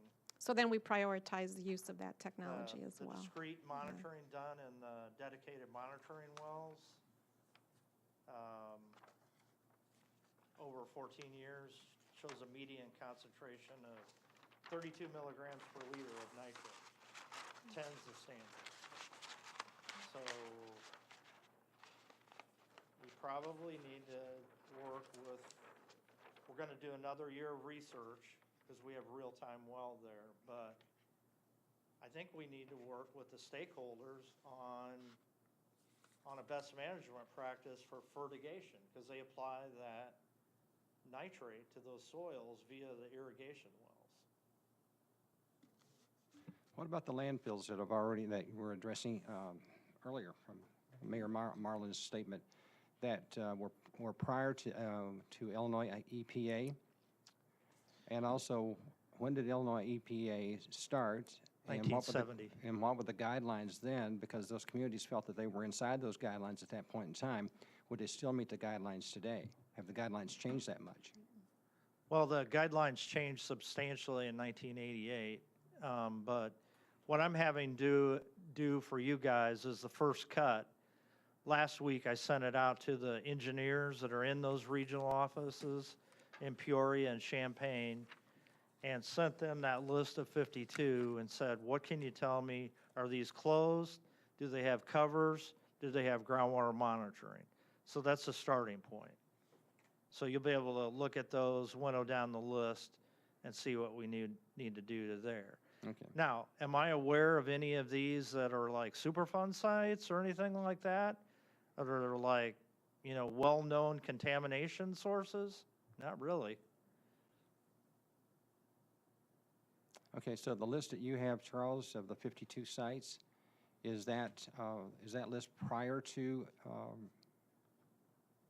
Illinois EPA or after it was established? This list was compiled by looking at some database that had Bureau of Land site numbers. So these a priori are after IEPA, because otherwise they would not have Bureau of Land site numbers. So almost all the sites on this list of 52 are going to get winnowed off of here. A big number of them are 813 sites, which is post-EPA, post-hazardous waste, and have active monitoring and inspection programs.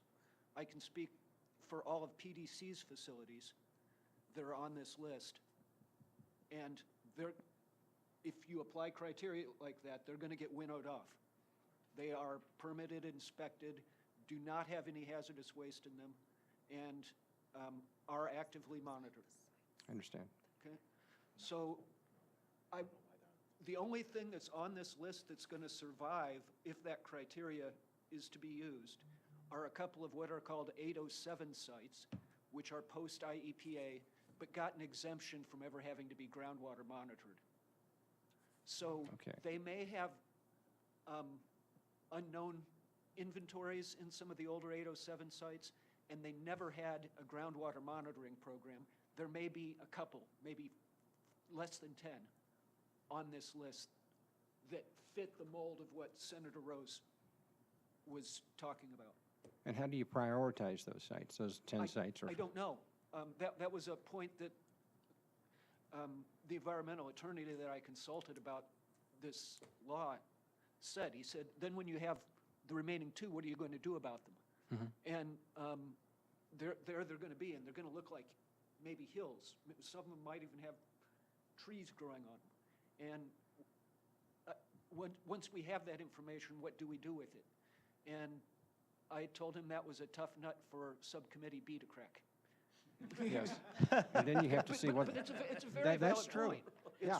If we're going to develop this list and it's going to have utility, how are you going to find out if this is nothing but an old decayed compost pile that isn't generating gas and doesn't have hazardous substances in it and is not really a threat from something that is, potentially a big deal? You just answered my question, thank you. Yes, it is. It's very good. Those are the kinds of questions I want the committee to think about, exactly.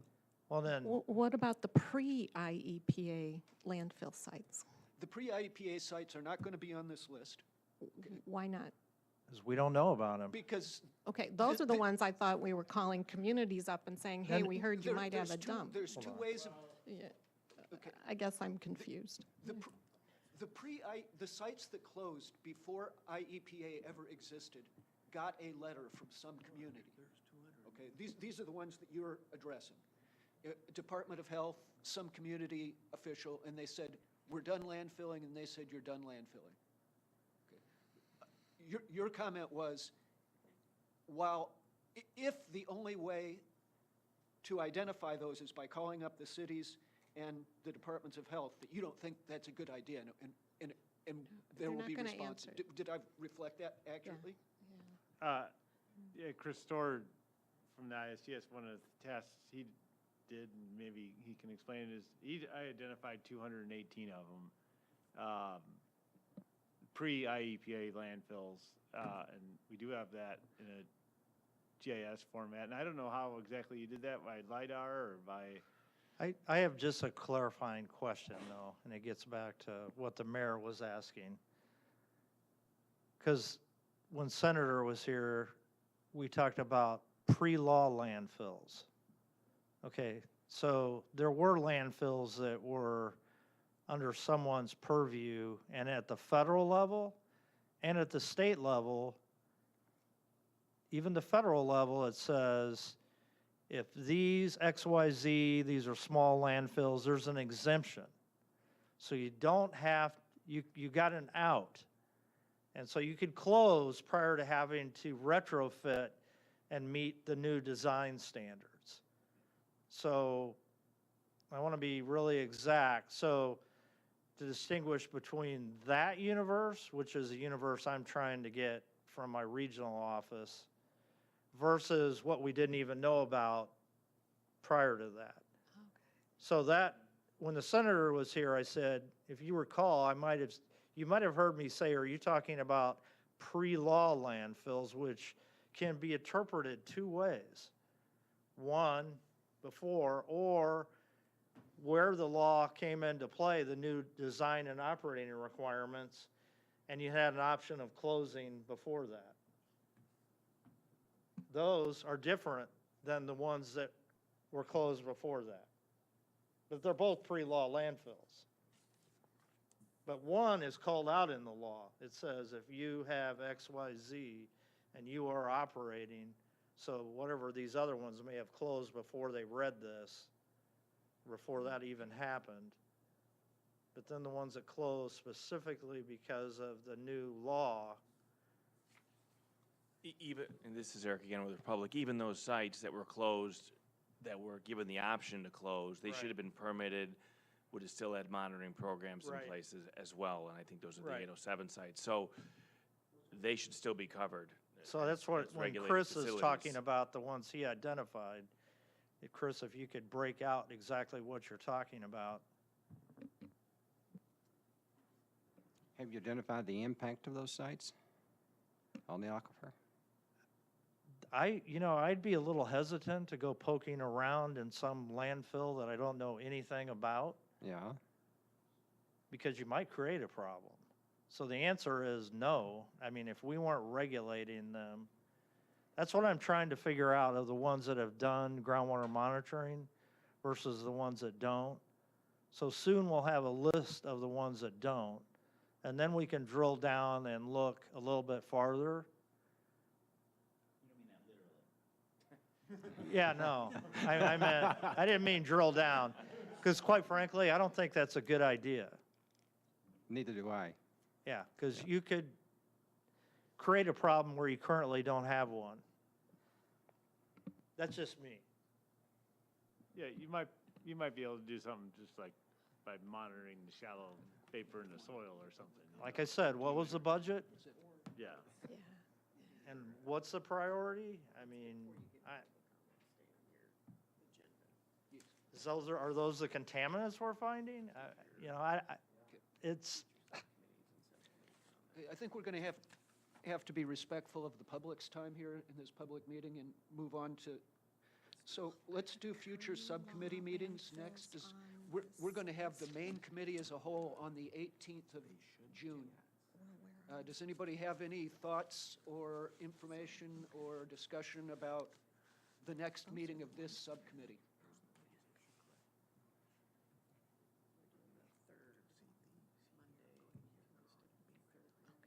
We are currently doing the third Monday. Based on the surveys, third Monday of the month. Yep, and let's see, what day does June start on? Let's look. Friday. We do. June 1st, yeah. Let's see, this is Barb. June 1st is the Subcommittee B. So the third Monday is the 18th. So if you want to, I don't know what you want to do there.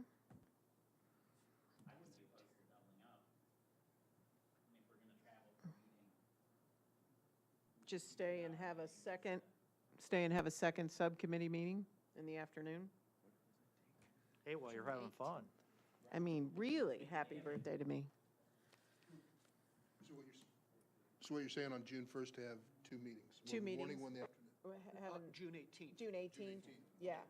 Have an afternoon subcommittee meeting, which, Jim, we can work out the logistics to have the all day.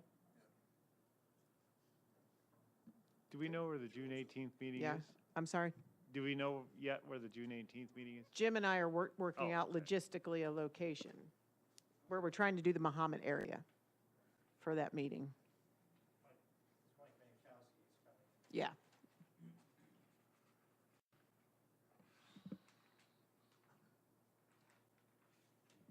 All right, is there any strong opposition to doubling up that meeting on June 18th? We will so do it. If you have any ideas on venues, additional venues besides this building, for future meetings and speakers, please go ahead and email them to Barb. Any additional comments from the subcommittee members? I'd like to thank the members of the public for coming and apologize for running a bit late. We try to be respectful of your time. If there are any comments from the public, we would like to hear them at this time. Randy? Please identify yourself for our meetings and use the microphone. And make sure the red light's on. Rick made sure that it's still on. Randy Locke, Illinois State Geological Survey. Just a few quick comments. I really appreciate the discussion that's happened today. General observation from my perspective, I think it's important that the subcommittee really figure out how to communicate the continuum of potential contamination threat, potential contamination source, contaminant, threat. I see that as a continuum, with threat being the highest of risk. So being able to effectively communicate that internally as well as to Subcommittee B, to the full task force, and then outside, I think, is an important task. I also think that in the context of the report, being able to have some kind of a review, Rick, I appreciated your presentation about the regulatory framework, having a sort of a federal regulatory summary, state regulatory summary, doesn't have to be long, but at least some recognition of those frameworks helps set the stage for what I think this subcommittee is doing, and that's identifying the gaps in those regulatory frameworks to identify potential contaminant sources. Not necessarily assessing the threat level, but the sources. And then that helps create a more complete picture of protecting the aquifer. Just a quick comment about HTEM. And while there may be less of a need to do a full assessment on the western side, within the interior of where that is, I think it still is important on the edges, because the edges where those transition zones are still relatively uncertain. And I'll bring up the point again, which we're all aware of, but it bears repeating. The map that Rick showed was a statewide regional map. It's not for site-specific use, and so HTEM or any other site-specific data collected are important to inform any kind of threat assessment or hazard assessment or risk assessment. So anyway, my comments. Thank you very much. Thank you, sir. Any additional comments from the public? Yes, sir.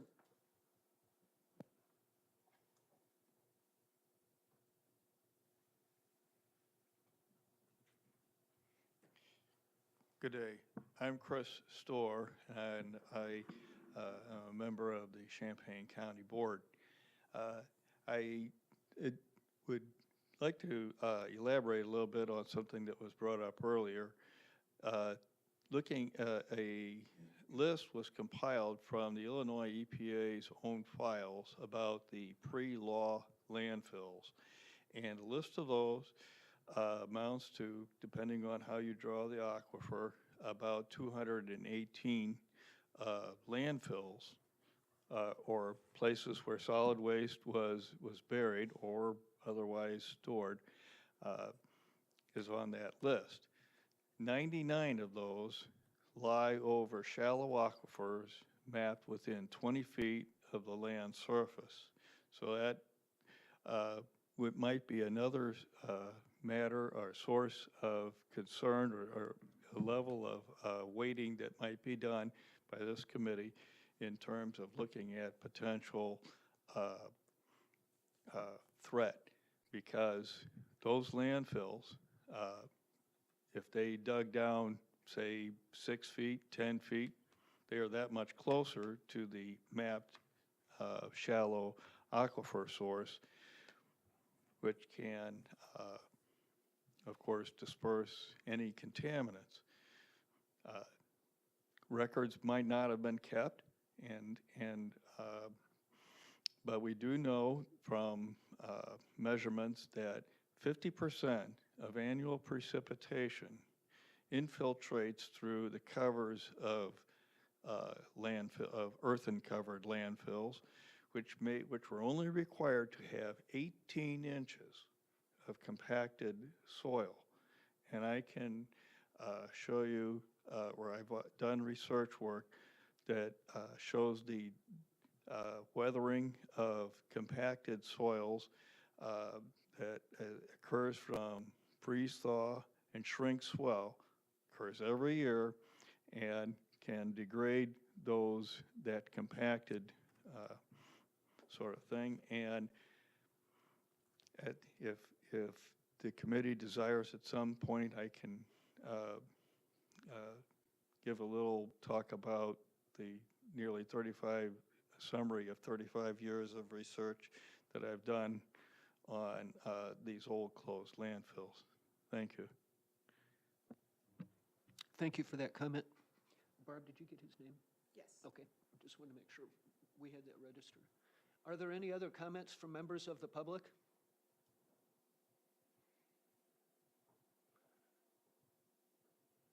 The last item is adjournment. Now, I said that we weren't going to take a vote, but is there, because we don't have a quorum, but is there anyone that would like to propose to adjourn? So moved. Okay. Is there anybody that would like to second that? Is there anyone that's in violent opposition to adjourning? Violent? I don't hear any violent opposition, so I'd like to thank everyone for their time today and your attention. I think this was a valuable discussion. I look forward to meeting with you again, and thanks to the public as well.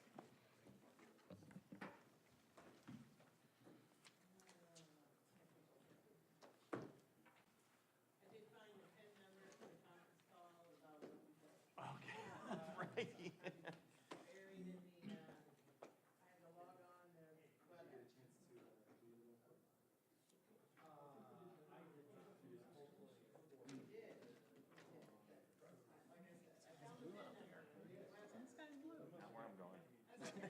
No, when I go up north, it's gonna start raining on me all over again.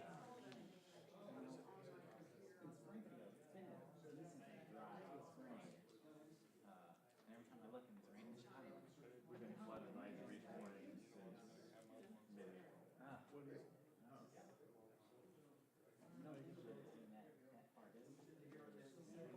It's also about 15 degrees, 20 degrees warmer I know. on a lot of days. I know, no, you're right, you're right. And that's, I come to Springfield a lot, and it's amazing the difference.